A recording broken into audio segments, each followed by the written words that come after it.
ಗುರುಗಳ ಕಾಯುತ್ತ ಬಂದನು ಗಣಪತಿ ಗುರುಗಳ ಕಾಯುತ್ತ ಬಂದನು ಗಣಪತಿ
ಆಗ್ಲಿಕ್ಕಿಲ್ಲ ನಿಮಗೆ. ಕಾರಣ ಏನು? ನಾನು ಒಬ್ಬ ಚೋಟುದ್ದದ ಹೊಟ್ಟು ಬ್ರಾಹ್ಮಣ ಮಾಣಿ. ಎಲ್ಲರೂ ನನ್ನನ್ನು ಗುರುತಿಸುವುದು. ಯಾಕೆ? ಅವು ಬಹಳ ಗಿಡ್ಡ ನೋಡಿ, ನಾನು ಚೋಟುದ್ದ ಇರುವುದು. ಹಾಗಾಗಿ ಪ್ರತಿಯೊಬ್ಬರು ನಮ್ಮನ್ನು ತಾತ್ಸಾರ ಮಾಡುವುದು. ಅವನಲ್ಲೇನು ಮಾತು? ಚೋಟುದ್ದದ ಹೊಟ್ಟು ಬ್ರಾಹ್ಮಣ ಮಾಣಿಯವ. ಅವನಿಗೆ ಏನು ಗೊತ್ತುಂಟು? ಅವನಲ್ಲಿ ಏನು ಉಂಟು? ತಾತ್ಸಾರ ಮಾಡುವುದು. ಹಾಗಾಗಿ ನಮ್ಮ ಪರಿಚಯ ಯಾರಿಗೂ ಇಲ್ಲ. ನಿಮಗೆ ನಾನು ಒಂದು ಹೇಳ್ತೇನೆ ನೋಡಿ. ದೊಡ್ಡ ಒಂದು ಬಂಡೆಕಲ್ಲು, ಒಂದು ಅಡಿಕೆ ಗಾತ್ರದ ಒಂದು ವಜ್ರದ ಕಲ್ಲು, ಇದನ್ನು ಒಟ್ಟಿಗೆ ಇಟ್ಟರೆ ಅದಕ್ಕೆ ಒಂದೇ ಬೆಲೆಯ ಅಲ್ಲ. ಗಾತ್ರದಲ್ಲಿ ದೊಡ್ಡ ಬಂಡೆಕಲ್ಲಿಗೆ ಅಷ್ಟು ದೊಡ್ಡ ಬೆಲೆಯ. ಅಲ್ಲಿ ಹೆಚ್ಚು ಬೆಲೆ ಯಾವುದಕ್ಕೆ? ವಜ್ರದ ಕಲ್ಲಿಗೆ. ಗಾತ್ರದಲ್ಲಿ ಸಣ್ಣದಿದ್ರು ವಜ್ರದ ಕಲ್ಲು ವಜ್ರವೇ, ಬಂಡೆಕಲ್ಲು ಬಂಡೆಕಲ್ಲಿ. ಇದು ಇವರಿಗೆ ಗೊತ್ತುಂಟಾ? ಗೊತ್ತಿಲ್ಲದೆ ನಮ್ಮನ್ನೆಲ್ಲ ಗೇಲಿ ಮಾಡುವುದು, ತಾತ್ಸಾರ ಮಾಡುವುದು. ಆ ಬ್ರಾಹ್ಮಣ ಮಾಣಿ ಅಂತ ಇದೇ ನನಗೆ ಸಿಟ್ಟು ಬರುವುದು. ಗೊತ್ತಾಯ್ತಲ್ಲ? ಹಾಗಾದ್ರೆ ಮನುಷ್ಯನನ್ನು ಮನುಷ್ಯ ಹೇಗೆ ಗುರುತಿಸಬೇಕು, ಅಳೆಯಬೇಕು? ಗಾತ್ರದಿಂದ ಅಲ್ಲ. ಹೆಚ್ಚಿನವರೆಲ್ಲ ದೊಡ್ಡ ಹೊಟ್ಟೆ ಇದ್ರೆ, ಸ್ವಲ್ಪ ಅಟ್ಟಕ್ಕೆ ಬೆಳೆದಿದ್ರೆ, ಬಹಳ ಉದ್ದ ಇದ್ರೆ, ನಮಸ್ಕಾರ, ಬಹಳ ದೊಡ್ಡ ಜನ ನೀವು ಎಲ್ಲ, ಎಂತಲೂ ದೊಡ್ಡದು ಇವನ ಕರ್ಮ. ಹಾಗಾದ್ರೆ ಮನುಷ್ಯನನ್ನು ಮನುಷ್ಯ ಅಳೆಯುವುದು ಹೇಗೆ? ವ್ಯಕ್ತಿಯೊಬ್ಬನ ಗುಣ ಸ್ವಭಾವ ಏನು, ಅವನ ಅಂತಸತ್ವ ಏನು, ಒಟ್ಟಿನಲ್ಲಿ ಅವನ ವ್ಯಕ್ತಿತ್ವಕ್ಕೆ ಬೆಲೆ ಕೊಡಬೇಕು. ಇದಕ್ಕೆ ಹೇಳುವುದು ನೋಡಿ, ಕತ್ತೆ ಬಲ್ಲುದೇ ಕಸ್ತೂರಿಯ ಪರಿಮಳ. ಅಂತಸತ್ವವನ್ನು ಅಳೆಯಬೇಕಿದ್ರೆ ಅವನು ಸ್ವಲ್ಪ ಬುದ್ಧಿವಂತನಾಗಿರ್ಬೇಕು, ವಿದ್ಯಾವಂತನಾಗಿರ್ಬೇಕು, ವಿದ್ವಾಂಸನಾಗಿರ್ಬೇಕು. ಅವರಿಗೆ ಮಾತ್ರ ಗೊತ್ತಾಗುದ ಇದ್ರಿನವರ ಅಂತಸತ್ವ ಏನು, ಅವರ ಬೆಲೆ ಏನು ಅಂತ. ಹಾಗಾಗಿ ನಮ್ಮನ್ನು ಗೇಲಿ ಮಾಡುವವರನ್ನು ಕಂಡ್ರೆ ನನಗೆ ಸಿಟ್ಟು ಬರೋದು. ಸಿಟ್ಟು ಬಂದ್ರೆ ನಾವೇನು ಮಾಡುವುದಿಲ್ಲ. ಈ ಸಿಟ್ಟು ಯಾರಿಗೆ ಈ ಬೆಲೆ ತಿಳಿಯುವುದಕ್ಕೆ ಗೊತ್ತಿಲ್ಲ ಹೇಳಿ? ಈ ಕೆಲವು ದೊಡ್ಡವರು ನಾನು ನನ್ನದು ಅಂತ ಈ ಅಹಂಕಾರ ಪಡುವವರಿದ್ದಾರಲ್ಲ, ಅಹಂಕಾರಕ್ಕೆ ಉದಾಸೀನವೇ ಮತ್ತು ನಾವೇನು ಮಾಡಬಾರದು. ಹಾಗಾಗಿ ಅಲ್ಲ, ಈಗ ಮನುಷ್ಯನನ್ನು ಮನುಷ್ಯ ಒಬ್ಬ ಕಂಡ ಕೂಡಲೇ ದಾರಿಯಲ್ಲಿ ನಮಸ್ತೆ ಭಟ್ರೆ ಒಂದು ಮೊದಲ ವಂದನೆ ಸಲ್ಲಿಸಿಗೆ ಏನಯ್ಯ ಸಂಕಟ ಇವರಿಗೆ? ಏನು ಇವರ ಗಂಟು ಮುಳುಗಿ ಹೋಗ್ತದ? ಅಲ್ಲ, ಇವರ ನಾಲಿಗೆಗೆ ದನ ಬೆಟ್ಟಿದ ಏನು ಕಷ್ಟ ಏನುಂಟು ಅದರಲ್ಲಿ? ಅದು ಒಂದು ಮನುಷ್ಯನಿಗೆ ಮನುಷ್ಯ ಕೊಡುವ ಗೌರವ ಅಲ್ಲ. ಒಂದು ವಂದನೆ ಸಲ್ಲಿಸಿದ್ರೆ ಪ್ರತಿವಂದನೆಗಳಪ್ಪ ಒಳ್ಳೇದಾಗಲಿ, ನಿಮ್ಮನ್ನು ದೇವರೇ ಒಳ್ಳೇದು ಮಾಡಲಿ ಅಂತ ನಾವು ಅಪೇಕ್ಷೆ ಪಡ್ತೇವೆ. ಹಾಗಾಗಿ ಅವರು ಹಾಗೆ ಮುಂದುವರೆದ್ರೆ ಅವರ ಕೆಲಸ ಅವತ್ತು ಜಯವೇ. ಹಾ, ಮತ್ತೆ ನನ್ನನ್ನು ಈ ಕೇಳಿ ಮಾಡಿ ಬ್ರಾಹ್ಮಣ ಮಾಡಿ ಹಾಗೆ ಹೀಗೆ ಅಂತ ತಾತ್ಸಾರ ಮಾಡಿ ಹೋಗುತ್ತಾರಲ್ಲ, ನಾವೊಂದು ಬದಿಗೆ ಸರಿದು ನಿಲ್ಲುವುದು, ನಿನ್ನನ್ನು ದೇವರೇ ನೋಡಿಕೊಳ್ಳು ಹೇಳು. ಅವತ್ತು ಎಷ್ಟೇ ದೊಡ್ಡ ಜನ ಆದ್ರೂ ಅವ ಹೋದವ ತಲೆಗೆ ಕೈ ಇಟ್ಟುಕೊಂಡೇ ಬರಬೇಕು. ಅವರ ಬೇಳೆ ಬೇಯುವುದಿಲ್ಲ ಇಲ್ಲಿಯೇ. ಹಾಗೆಲ್ಲ ಉಂಟು ನಮ್ಮದು. ಮತ್ತೆ ಓಯ್ ಕಾಣ್ತದ ದೂರದಲ್ಲೊಬ್ಬ ದೊಡ್ಡ ಜನ ಏನೋ ಹೊತ್ಕೊಂಡು ಬರ್ತಾನೆಲ್ಲ, ಅವನೊಬ್ಬ ದೊಡ್ಡ ಜನವೇ. ಇವನು ಎಷ್ಟು ದೊಡ್ಡವ ಅಂತ ನನಗೊಮ್ಮೆ ತಿಳಿಬೇಕು ಅಂತ ಉಂಟು. ಆದರೆ ನಮ್ಮಂತ ಬಡಪಾಯಿಗಳಿಗೆ ಈ ದೊಡ್ಡವರ ಸಹವಾಸ ಬೇಡ. ಅವನೇ ನಮ್ಮಲ್ಲೇನಾದರೂ ಮಾತಾಡಿದ್ರೆ ಅಲ್ಲ, ಮತ್ತೆ ನೋಡುವ ನಾವು ಬದಿಗೆ ಸರಿಲಿಲ್ವ, ದೊಡ್ಡವಲ್ಲ ಬರುವಾಗ ನಮಗೆ ಯಾಕೆ ಇವನ ವಿಷಯ. ನಡೆ ನಡೆ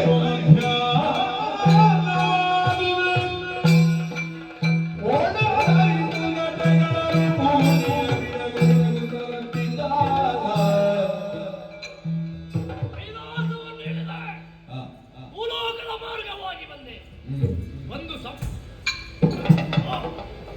ಮಧ್ಯಾಹ್ನದ ಹೊತ್ತು ತ್ರಿಸಂಧ್ಯಾ ಕಾಲದಲ್ಲಿ ಸಂಧ್ಯಾ ವಂದನೆ ಮಾಡುವುದು ನಮಗೆ ಕರ್ಮ. ಹಾಗಾಗಿ ಸಂಧ್ಯಾ ವಂದನೆ ಮಾಡಬೇಕು ಅಂತಾದ್ರೆ ನದಿಗೆ ಇಳಿಬೇಕು, ಸ್ನಾನಾದಿಗಳ ಕರ್ಮಗಳನ್ನು ಮಾಡಬೇಕು. ಒಂದು ತೊಡಕಾಯ್ತಲ್ಲ ಈಗ.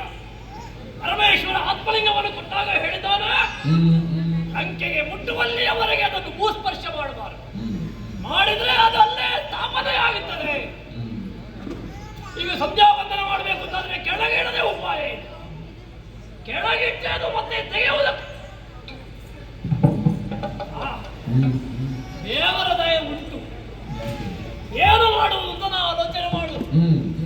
ಕೆಳಗೆ ಇಡದಿದ್ರೆ ಆಯ್ತಲ್ಲ, ನಾವೇ ಹಿಡ್ಕೊಂಡು ಇರ್ಬೇಕು ಅಂತ ಇಲ್ಲ. ಯಾರ ಕೈಯಲ್ಲಿ ಆದ್ರೂ ಕೊಟ್ಟು ಸ್ನಾನಾದಿಗಳನ್ನು ವಿರಚಿಸಿ ಸಂಧ್ಯಾ ವಂದನೆ ಮಾಡಿ ಮತ್ತೆ ಅವರ ಕೈಯಿಂದ ತೆಗೆದುಕೊಂಡು ಹೋಗಬಹುದಲ್ಲ. ಹೀಗೆ ಆಲೋಚನೆ ಮಾಡುವಾಗ ಪರಮೇಶ್ವರನೇ ಕಳುಹಿಸಿದ್ದೋ ಏನೋ ಇವನನ್ನು. ಹೌದಪ್ಪ, ಒಬ್ಬ ಹುಡುಗ ನನಗಾಗಿ ಹುಡುಗ ಅಲ್ಲಿ ನೋಡಿ ನಿಂತುಕೊಂಡದ್ದು ಪರಮೇಶ್ವರನೇ. ಓಯ್, ಯಾರಪ್ಪ ನೀನು? ನಾನು ನನ್ನಪ್ಪನ ಮಗ. ನಿನ್ನಪ್ಪ? ಯಾರು ನಿನ್ನಪ್ಪ? ಈಶ್ವರ ಭಟ್ರು. ಈಶ್ವರ ಭಟ್ರು ಇನ್ನು ಕೊಕ್ಕಡದವರು ಅಂತ ಕೇಳಬೇಡ. ಮತ್ತೆ ನನ್ನಪ್ಪ ಬೇರೆಯವರು. ಹೌದಾ? ಅಮ್ಮ ಪಾರ್ವತಮ್ಮ. ಪಾರ್ವತಮ್ಮನ ಮಗನ ಮನೆ ಕಾಣ್ತದ? ಭಟ್ರು ಮನೆ ಮನೆ ಅಂತ ಸುಡುಗಾಡು ಮಾರ ಕರ್ಮ. ಹೆಣಗಾಯುವವನ ಹಾಗೆಲ್ಲ. ಮತ್ತೆ ಇದು ನಮ್ಮ ಮನೆಯ ಪರಿಸರ ಅಷ್ಟು ಒಳ್ಳೇದಿಲ್ಲ. ಒಳ್ಳೇದಿಲ್ಲ, ಅದಕ್ಕೆ ನಾನು ಹಾಗೆ ಹೇಳುದು. ಮತ್ತೆ ನಮ್ಮ ಮನೆಗೆ ಹೆಸರುಂಟು, ಏನು? ಬೆಳ್ಳಿಪಾಡಿ. ಇನ್ನು ಮೋಹನನ ಅಂತ ಕೇಳಬೇಡ, ಬೆಳ್ಳಿಪಾಡಿ ನಮ್ಮ ಮನೆ ಹೆಸರು. ನಮ್ಮ ಪರಿಸರಕ್ಕೆಲ್ಲ ಹೆಸರು ಬೆಳ್ಳಿಪಾಡಿ. ಹಾಗೆ. ನಿನ್ನ ಹೆಸರು? ಗಣೇಶ ಶರ್ಮಾ. ಕಿರಿಕಾಡು ಗಣೇಶ ಶರ್ಮನ ಕೇಳಬೇಡ. ಇದು ಪಾರ್ವತಿ ಈಶ್ವರ ಭಟ್ರ ಪ್ರಥಮ ಪುತ್ರ ಗಣೇಶ ಶರ್ಮಾ. ಅಂದ್ರೆ ದ್ವಿತೀಯ ಪುತ್ರ ಬೇರೆ ಇದ್ದಾರಂತ ಆಯ್ತು. ಶುಭ್ರಾಯ ಭಟ್ಟ. ಹೌದಾ? ಅವನಿಗೊಬ್ಬ ತಮ್ಮ ಇದ್ದಾನೆ. ಯಾರು? ಭದ್ರಾಯ ಭಟ್ಟ. ಹಾಗೆಲ್ಲ ನಮ್ಮ ಸಂಸಾರ ದೊಡ್ಡದು. ಇದೆಂತದು ಜೋಡಿಗೆ ಕೈಯಲ್ಲಿ ಕೋಲು? ಎಲ್ಲಿ ಕೋಲು? ದನಮೇಯಿಸುವುದು ಒಂದು ಉದ್ಯೋಗ. ಸುಖ ಇಲ್ಲ ಮಾರೆ ನಮ್ಮ ಸಂಸಾರ ಎಲ್ಲ. ಯಾವಾಗ ನೋಡಿದ್ರು ಗಂಟೆ ತೆಗೆದ ಕರ್ಮ. ಹಾಗೆ ನನಗೆ ಆಗದೆ ಮತ್ತೆ ಹೀಗೆ ಬಂದದ್ದು ನಾನು. ಹೌದಾ? ದನ ಕಾಯುವ ಅಂತ. ನೀ ಬಂದದ್ದಲ್ಲ, ದೇವರೇ ನಿನ್ನನ್ನು ಬರಿಸಿದ್ದು. ಅದು ಯಾಕೆ? ಇದು ನನ್ನಲ್ಲಿ ಇಷ್ಟು ಪ್ರಶ್ನೆ ಮಾಡುವ ಜನ ಯಾರು ಅಂತ ನನಗೆ ಗೊತ್ತಾಗಲಿಲ್ಲ. ಲಂಕೇಶ. ಲಂಕೇಶ. ಓ, ಲಂಕೇಶ್. ಎಂತದು ಓದುವುದ ನೀನು? ಹಾಗೆಲ್ಲ. ಮತ್ತೆ ಎರಡನ್ನು ಒಮ್ಮೆ ಹೇಳುವುದು ಹೇಗೆ? ಲಂಕೇಶ್ ಅಂದ್ರೆ 10 ತಲೆ ಉಳ್ಳವ. ಹಾಗೆ ಓದುವುದಂತ. ಲಂಕೇಶ್ ಅಂತ ಬಾಯಲ್ಲಿ ಹೇಳುವುದು, 10 ತಲೆಯನ್ನು ಕೈಯಲ್ಲಿ ತೋರಿಸುವುದು. ನೋಡುವುದು 10 ತಲೆ 20 ಕೈಗಳು. ಹೌದೌದು. ಅದನ್ನು ಹೊತ್ತಂತಹ ಹೋಗುವಾಗ ದಶಕಂಠ, ಬರುವಾಗ ರಾವಣ. ಹೋದಲ್ಲೆಲ್ಲ ಹೆಸರು ನಾವು ಹಾಗೆ ಅಲ್ಲ. ಹೌದಾ? ನಾವು ಏನು ಮಾಡಬೇಕು ಅಂತ ಇಲ್ಲ, ನಿಂತ್ರೆ ಸಾಕು ಹೆಸರು ಬರುದಿಲ್ಲ. ಅದು ಹೆದರಿಗೆ ಕೊಡುವುದ ಕೆಲವರೆಲ್ಲ ಅಲ್ಲ, ಹೀಗೆ ಮಾಡಿದ್ರೆ ಹೆಸರು ಹಾಗೆ. ಹಾಗೆ ಮಾಡಿದ್ರೆ ಅಂದ್ರೆ ಎಂತದ್ದು ಸೌಟು ಹಾಕಿ ಬಾಯಿಸ ಅಲ್ಲೂ ಅದೆಲ್ಲ ನಿನಗೆ ಗೊತ್ತಾಗ್ಲಿಕ್ಕಿಲ್ಲ. ದನ ಕಾಯುವವರಿಗೆಲ್ಲ ಅದೆಲ್ಲ ಬಿಡು. ಈಗ ನಿನ್ನಿಂದ ಒಂದು ಕೆಲಸ ಆಗಬೇಕು. ಈ ಕೈಯಲ್ಲಿ ಎಂತ ನೋಡಿದ್ಯಾ? ಏನು ದಾರಿಯಲ್ಲಿ ಹೋಗುವವರ ಕಂಡವರ ಕೆಲಸ ಮಾಡುವುದಕ್ಕೆ ನಾವು ಅಷ್ಟು ಅಗ್ಗಕ್ಕೆ ಅದೆಲ್ಲ ಬಿದ್ದಿದ್ದೇವೆ. ಒಂದು ಉಪಕಾರ. ಪಗಾರವ? ಕೈಯಲ್ಲಿ ನೋಡು, ಇದು ಕೈಲಾಸದ ಪರಮೇಶ್ವರನ ಆತ್ಮಲಿಂಗ. ಆತ್ಮಲಿಂಗವನ್ನೇ ಪ್ರಸಾದ ರೂಪವಾಗಿ ಪಡೆಕೊಂಡು ಬಂದವನ. ಹೌದಾ? ಯಾರು ಕೊಟ್ಟದ್ದು ಅದನ್ನು? ಪರಮೇಶ್ವರ ದೇವರು. ನಾ ಪ್ರಾರ್ಥನೆ ಮಾಡಿದೆ, ಭಕ್ತಿಗೆ ಒಲಿದು ಕೊಟ್ಟದ್ದು. ಹೌದಾ? ಕೊಡುವಾಗ ಒಂದು ಮಾತು ಹೇಳಿದ್ದಾರೆ, ಏನು? ಇಲ್ಲಿಂದ ಕೊಂಡು ಹೋಗಿ ಲಂಕೆಯಲ್ಲಿ ಸ್ಥಾಪನೆ ಮಾಡುವಲ್ಲಿವರೆಗ ಹಾ. ಮಧ್ಯದಲ್ಲಿ ಇಡಬಾರ್ದು. ಒಂದು ವೇಳೆ ಇಟ್ಟರೆ ಇದ್ದಾರೆ? ಅಲ್ಲಿಂದ ಮತ್ತೆ ಮೇಲೆ ಬರುವುದಿಲ್ಲ. ಹಾ, ಹಾ. ಹಾಗೆ ಇಲ್ಲಿಯವರೆಗೆ ಬಂದೆ. ಹಾ. ಇಲ್ಲಿಗೆ ಬಂದಾಗ ಮಧ್ಯಾಹ್ನ ಆಯ್ತು. ಹೌದೌದೌದು. ಸಂಧ್ಯಾ ವಂದನೆ ಹಾ. ನನಗುಂಟು. ಉಂಟಾ? ಹೇಗೆ ನೀವು ರಾವಣ ಅಂದ್ರೆ ರಾಕ್ಷಸ ಅಲ್ಲ? ಯಾರು ಹೇಳಿದರು? ಅಪ್ಪ ಮಾತ್ರ ರಾಕ್ಷಸ, ಅಮ್ಮ ಮಾತ್ರ ರಾಕ್ಷಸಿ. ಅಪ್ಪ ಹಾಗಾದ್ರೆ ಬ್ರಹ್ಮ ರಾಕ್ಷಸ. ಹೇ, ಬ್ರಹ್ಮ ರಾಕ್ಷಸ.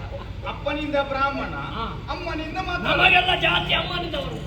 ಹಾಗೆ. ಹಾಗಾಗಿ ಅಪ್ಪನ ಬಗ್ಗೆ ಕೇಳಲಿಕ್ಕೆ ಹಾ, ಹಾ. ಅಮ್ಮನ ಜಾತಿ ಆದ್ರೂ ಬ್ರಾಹ್ಮಣ್ಯ ಉಂಟು, ಹಾಗಾಗಿ ಉಂಟುಂಟು. ಮೂರು ಹೊತ್ತು. ಹಾಗಾಗಿ ಸಂಧ್ಯಾ ಕಾಲದಲ್ಲಿ ಸಂಧ್ಯಾ ವಂದನೆ ಮಾಡಬೇಕು. ಹಾ, ನದಿಗಿಡಿದು ಸ್ನಾನವನ್ನು ಮಾಡಬೇಕು ಅಂತಾದ್ರೆ ಕೈಯಲ್ಲಿರುವಂತಹ ಜ್ಯೋತಿರ್ಲಿಂಗ ಹಾ. ಇದನ್ನು ಕೆಳಗಿಡುವಳೆ, ಬೇಕು. ಕೆಳಗಿಟ್ರೆ ಮೇಲೆ ಬರುವುದಿಲ್ಲ. ಹಾ. ಹಾಗಾಗಿ ಹಾ. ನಾ ಸ್ನಾನ ಮಾಡಿ ಪೂಜೆ ಮಾಡಿ ಬರುವಲ್ಲಿಯವರೆಗೆ ಹಾ. ಇದನ್ನೊಂದು ಕೈಯಲ್ಲಿ ಹಿಡಿದುಕೊಂಡ್ರೆ ಒಂದು ಉಪಕಾರ. ಏನು? ಇದನ್ನೊಂದು ಕೈಯಲ್ಲಿ ಹಿಡಿದುಕೊಂಡು ನಾ ಸ್ನಾನ ಮಾಡಿ ಪೂಜೆ ಮಾಡಿ ಬರುವಲ್ಲಿವರೆಗೆ ಒಂದು ಉಪಕಾರ ಮಾಡಬೇಕು. ಅಲ್ಲ, ದೊಡ್ಡ ಜನ ಅದು ಮಾಡಿದ್ದೇನೆ ಇದು ಮಾಡಿದ್ದೇನೆ, ನನಗೆ ಅಷ್ಟು ಪ್ರಶಸ್ತಿ ಇಷ್ಟು ಸನ್ಮಾನ, ಹೋದಲ್ಲಿ ಹೆಸರು ಅಂತ ಎದುರಿಗಿದ್ದವರನ್ನು ಅಷ್ಟೊಂದು ತಾತ್ಸಾರ ಮಾಡುದ ಮನೆ. ಎಂತದ್ದು? ಗಂಡ ಅವರ ಲಿಂಗ ಹಿಡ್ಕೊಳ್ಳಿಕ್ಕಿರುವವರ ನಾವೆಲ್ಲ. ಇದನ್ನು ನಿನಗೆ ಇದು ಎಂತದ್ದು ಗೊತ್ತುಂಟ? ಇದು ಮಣ್ಣ ಮುದ್ದೆ ಅಲ್ಲ, ಜ್ಯೋತಿರ್ಲಿಂಗ. ಇದನ್ನು ಮುಟ್ಟಬೇಕು ಅಂತಾದ್ರೂ ನಿನ್ನ ಪೂರ್ವ ಜನ್ಮದವರೆಗೂ ಪುಣ್ಯ ಮಾಡಿರಬೇಕು. ಅಂತದ್ರಲ್ಲಿ ನಿನ್ನ ಕೈಗೆ ಕೊಡ್ತಾ ಇದ್ದೇನೆ. ಇದು ನೀನು ಮಾಡಿದ ಪುಣ್ಯ ಅಲ್ಲ, ನಿನ್ನ ಅಪ್ಪನ ಅಪ್ಪನ ಅಪ್ಪ ಅಪ್ಪ ಮಾಡಿದ ಪುಣ್ಯ ಇದು. ಹಾಗಾದ್ರೆ ಈ ಲಿಂಗವನ್ನು ನಾನು ಕೈಯಲ್ಲಿ ಹಿಡಿದ್ರೆ ಹಿಡಬೇಕು, ನನ್ನ ಜನ್ಮವೇ ಸಾರ್ಥಕ. ಸುಫಲ ಆಗ್ತದ? ಸಫಲ ಆಗ್ತದ? ಹಾಗಾದ್ರೆ ಮಾಡುವ, ಮತ್ತೇನು ಅಲ್ಲ. ಮನುಷ್ಯನಿಗೆ ಒಂದು ಉಪಕಾರ ಮಾಡದಿದ್ರೆ ಮತ್ತೆ ಏನು ಅವನ ಜನ್ಮ ಕರ್ಮ ಅಂತ ಅಲ್ವಾ? ಇದು ಒಂದು ನೋಡ್ತೇನೆ ನಾನು ಒಂದು ಇಷ್ಟು ಉದ್ದಕ್ಕೆ ಇರುವುದು, ಚೋಟು ಉದ್ದ, ನನ್ನನ್ನು ಕಾಣುವಾಗ ಗೊತ್ತಾಗುದಿಲ್ಲ. ನಾನು ಸಣ್ಣ ಪುಟ್ಟಬಾಲ. ಹೌದು. ಅದು ದೇವರ ಲಿಂಗ ಅಂತ ಬೇರೆ ಹೇಳ್ತೀನಿ. ಎಷ್ಟು ಭಾರ ಉಂಟ ಏನೋ ಕರ್ಮ. ನಾವು ಭಕ್ತಿಯಲ್ಲಿ ಹಿಡಿದ್ರೆ ಅದು ಭಾರವು ಹಗುರಾಗುತ್ತದೆ. ಹೌದಾ? ಮನಸ್ಸಿನಲ್ಲಿ ಭಕ್ತಿ ಬೇಕು. ಬೇಕು. ನಮ್ಮಿಂದ ಆಗ್ತದ ಇಲ್ಲೋ ಮಾರ್ಯ? ಆಗ್ತದ.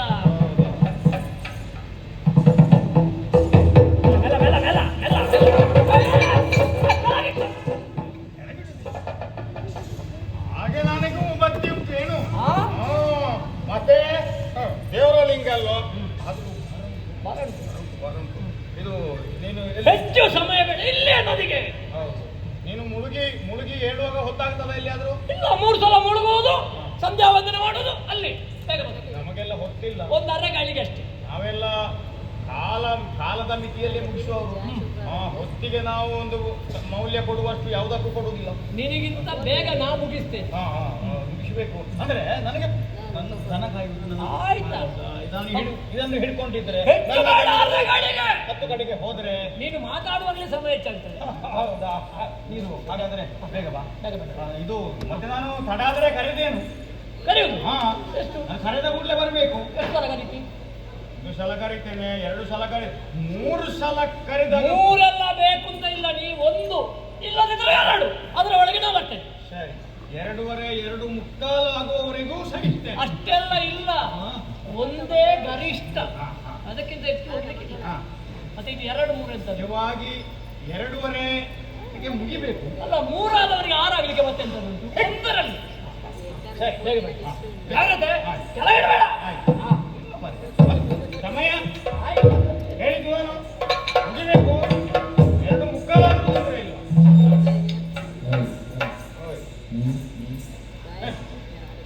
ಒಳ್ಳು ಮಂಡೆ, ರಕ್ಕಸರ ಮಂಡೆ ಅಂತ ಮಾಡಿದೆ. ಇದರಲ್ಲಿ ಏನಿಲ್ಲ. ನಾನು ಆಗ ಹೇಳಿದ್ದೆ ಹೌದಾ? ನಮ್ಮನ್ನು ಗುರುತಿಸಿ ಗೊತ್ತಿಲ್ಲ ಇವರಿಗೆಲ್ಲ ಅಲ್ಲ, ನಮಗೆ ಆಗಬೇಕಾದ್ದೆ.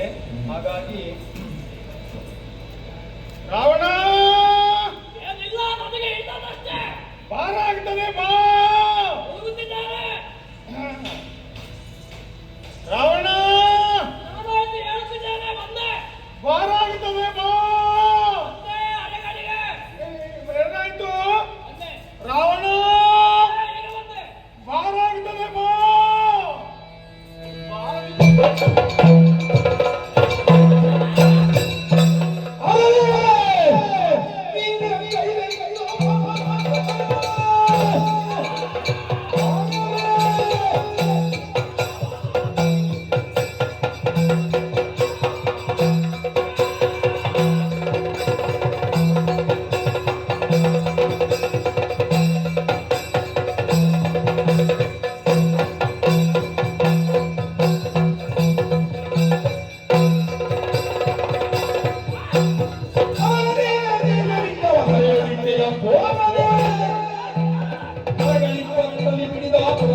ನನ್ನ ತಪ್ಪಿಲ್ಲ. ಇನ್ನೊಂದು ಹೇಳಿದ್ದೆವು ಹೊರಗಡೆಯಲ್ಲಿ ಬರ್ತಾರೆ ಅಂತ ಹೇಳ್ತಲ್ವ ನಾನು 3 ಕರೆದಿದ್ದೆ. ಹೋಗುವಾಗಲೇ ಒಂದು ಕರೆದೆ ಇವಾಗ 2 ಸಲ ನಿನ್ನ ಬೆನ್ನಲ್ಲಿ ಮಾತಾಡೋದು ಬೇಡ ಆಗ್ತದೆ.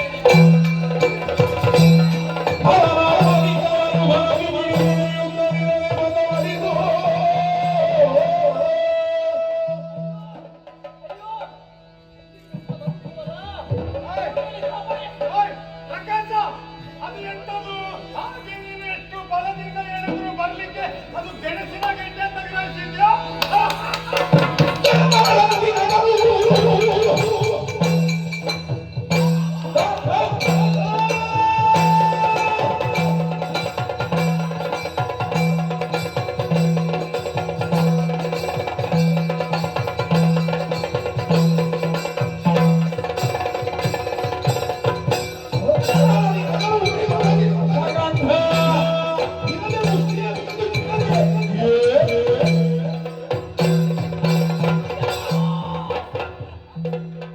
ಭೂಮಿಯಲ್ಲಿ ಸ್ಥಾಪನೆಯಾದಂತಹ ಶಿವಲಿಂಗವನ್ನು ಎತ್ತುವುದಕ್ಕೆ ಪ್ರಯತ್ನ ಪಟ್ರೆ ಚಪ್ಪಾಳ ತಟ್ಟಿ ಪರಿಹಾಸ್ಯ ಮಾಡುವೆಯಾ? ಮತ್ತೆ ಗೆಣಸಿನ ಗೆಡ್ಡೆ ಹಾಗೆ ಬರ್ಲಿಕ್ಕೆ ಮಾಡಿ ನಿನ್ನ ನಿನ್ನ ಅಹಂಕಾರ.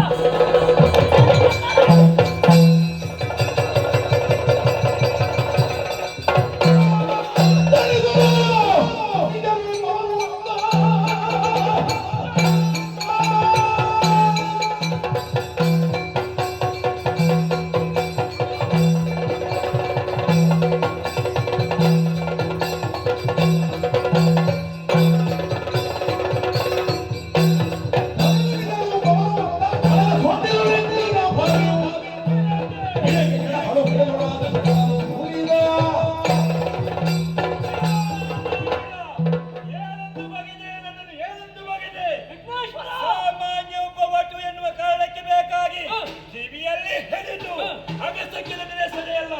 ನಾನು ಯಾರೆಂಬುದನ್ನು ಚೆನ್ನಾಗಿ ನೋಡು. ನಾನೇ ಗಣಪತಿಯಾಗಿದ್ದೇನೆ. ಅಯ್ಯೋ! ನೀನು ಮಾಡಿದಂತಹ ಈ ಕೃತ್ಯಕ್ಕೆ ಸೊಂಡಿಲಿಂದ ನಿನ್ನನ್ನು ಸತ್ತಿ ಮೇಲಿಂದ ಕೆಳಗೆ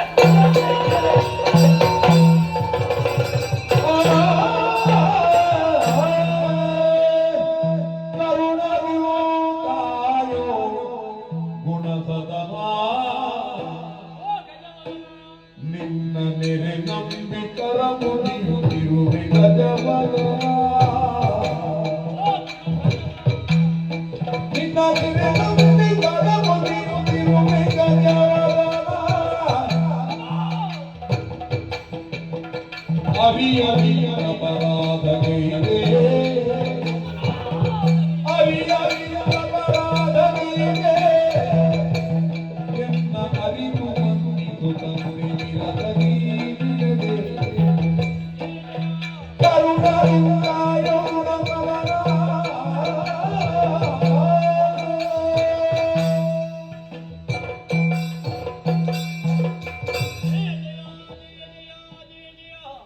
ಗಜವದನ!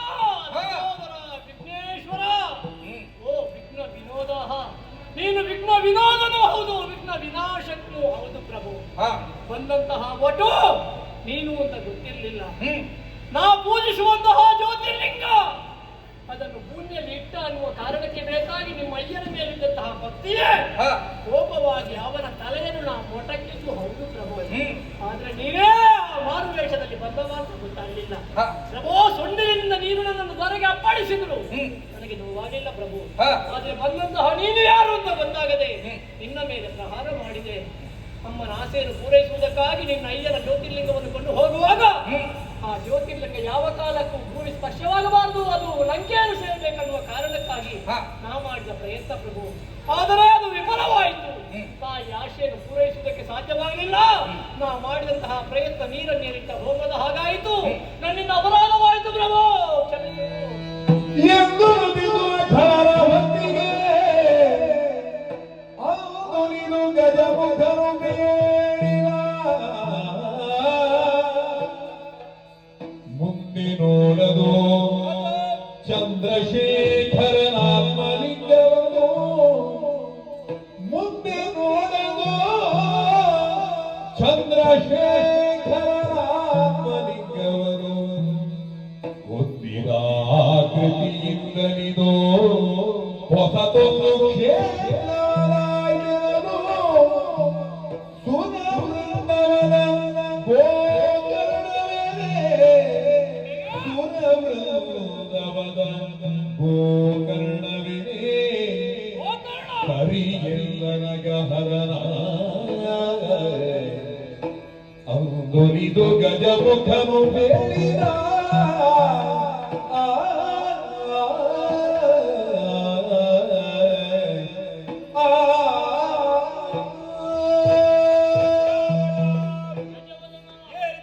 ಬೀರಿದ ಪ್ರಭಾವ ನಿನ್ನ ಜೀವನವನ್ನೇ ಸ್ವರ್ಣಾಕ್ಷರದಿಂದ ಬರೆಯುವಂತಹ ಚಾರಿತ್ರೆಯನ್ನೇ ಹೊಂದಿದ್ದೀನಿ. ಮಾತೆ ಇಚ್ಛೆ ನೀರೈಸುವುದಕ್ಕೆ ಬೇಕಾಗಿ ಪರಶಿವನ ಆತ್ಮಲಿಂಗವನ್ನು ಬಳಿ ಸಾಗುವುದಕ್ಕೆ ಮನ ಮಾಡಿದವ ನೀನೇ ಆಲೋಚನೆ ಮಾಡು. ನೀನು ಮಾಡಿದಂತಹ ಕಾರ್ಯ ಲೋಕ ಮೆಚ್ಚುವಂತಹ ಕಾರ್ಯವನ್ನೇ ಮಾಡಿದ್ದಿ. ಆದರೆ ವೈಫಲ್ಯ ಕಂಡನಲ್ವಾ? ಕಣ್ಣೀರನ್ನು ಸುರಿಸಬೇಡ, ನಿನಗೆ ಮನಮೆಚ್ಚಿ ನಾನೇ ದಾರಿಯನ್ನು ತೋರಿಸ್ತಾ ಇದ್ದೇನೆ. ನೀನಿಟ್ಟಂತಹ ಈ ಲಿಂಗ ಅಲ್ಲಿಗೆ ಚಂದ್ರಶೇಖರನ ಸಾನ್ನಿಧ್ಯವೂ ಇದೆ, ಹೊಸತೊಂದು ಕ್ಷೇತ್ರವೂ ನಿರ್ಮಾಣವಾಗಿದೆ. ಅಷ್ಟೇ ಅಲ್ಲ, ಲಿಂಗವನ್ನು ಮೇಲೆತ್ತುವುದಕ್ಕೆ ಬೇಕಾಗಿ ಆ ಬದಿಗೆ ಈ ಬದಿಗೆ ಕೈಯಲ್ಲಿ ಕೇಳಿದ ಪರಿಣಾಮವಾಗಿ ಗೋವಿನ ಕಿವಿಯಂತೆ ಕಾಣುತ್ತಾ ಇತ್ತು. ಆ ಕಾರಣಕ್ಕೆ ಬೇಕಾಗಿ ಅಂಬರ ಪಥದಲ್ಲಿ ನಿಂತಹ ದೇವತೆಗಳೇ ಗೋಕರ್ಣ ಗೋಕರ್ಣ ಗೋಕರ್ಣ ಎನ್ನುವ ಹಾಗೆ ಆಡಿದಾಗ ಅಸ್ತು ಎನ್ನುವ ಹಾಗೆ ಅಭಯವನ್ನಿತ್ತೆ. ಇನ್ನು ಮುಂದಕ್ಕೆ ಗೋಕರ್ಣ ಎನ್ನುವ ಹಾಗೆ ಪ್ರಸಿದ್ಧಿಯನ್ನು ಪಡೆಯಲಿ. ಎಲ್ಲರಿಗೆ ಮೊದಲಾಗಿ ಶಿವ ಗಣಪರ ಸಾನ್ನಿಧ್ಯ ಇಲ್ಲಿ ಸ್ಥಿರವಾಗಿ ಉಳಿಯುತ್ತದೆ. ಮೊದಲಾಗಿ ನೀನೇ ಪೂಜೆಯನ್ನು ಮಾಡುವುದರ ಮೂಲಕವಾಗಿ ಲೋಕಕ್ಕೆ ಪೂರಕವಾಗಿ ಸಾಧಕರಾಗು. ನೀನು ಭೂಲೋಕದಲ್ಲಿ ನನ್ನಿಂದ ಒಂದು ಕ್ಷೇತ್ರ ನಿರ್ಮಾಣ ಆಯಿತು ಗೋಕರ್ಣ, ಆದರೆ ಅಮ್ಮನ ಆಶೆ ಬಂದೆ ಆಯ್ತಲ್ಲ. ಕಣ್ಣೀರನ್ನು ಸುರಿಸಬೇಡ, ವಿಹರಿಸುವುದಕ್ಕೆ ಬೇಕಾಗಿ ಪುಷ್ಪಕ ವಿಮಾನವನ್ನೇ ಏರಿ ಸಂಚರಿಸುವವ ನೀನು. ಸಾಗರದ ಆಚೆಯ ತೀರಲ್ಲಿ ನಿನ್ನ ತಾಯಿಯನ್ನು ಆ ವಿಮಾನದಲ್ಲಿ ಕುಳ್ಳಿರಿಸಿ ಬಂದು ತಾಯಿ ಮಗ ಒಟ್ಟಿಗೆ ಪೂಜಿಸುವುದರ ಮೂಲಕವಾಗಿ ತಾಯಿಯ ಇಚ್ಛೆಯನ್ನು ನೀನು ಈಡೇರಿಸಿ. ಹಾಗಿದ್ರೆ ಲಂಕೆಯಲ್ಲಿದ್ದ ನನ್ನಮ್ಮನನ್ನು ಒಮ್ಮೆ ಗೋಕರ್ಣಕ್ಕೆ ಕರ್ಕೊಂಡು ಬರ್ಬೇಕು. ಅಮ್ಮ ಮಾತ್ರ ಅಲ್ಲ, ಇನ್ನು ಯಾರೆಲ್ಲ ಭಕ್ತರಿದ್ದಾರೋ ಗೋಕರ್ಣಕ್ಕೆ ಬಂದು ಪರಮೇಶ್ವರನನ್ನು ಪೂಜೆ ಮಾಡಿದ್ರೆ ಅವರ ಇಷ್ಟೆಲ್ಲ ನೆರವೇರುತ್ತೆ. ಭೂಲೋಕದ ಕೈಲಾಸ ಎನ್ನುವ ಹಾಗೆ ಪ್ರಸಿದ್ಧಿಯನ್ನು ಪಡೆಯುತ್ತದೆ. ಧನ್ಯನಾದೆ. ಶುಭವಾಗಲಿ. ಈ ವಿಷಯವನ್ನು ಅಮ್ಮನಿಗೆ ತಿಳಿಸ್ತೇನೆ. ಅಮ್ಮ ಅಮ್ಮ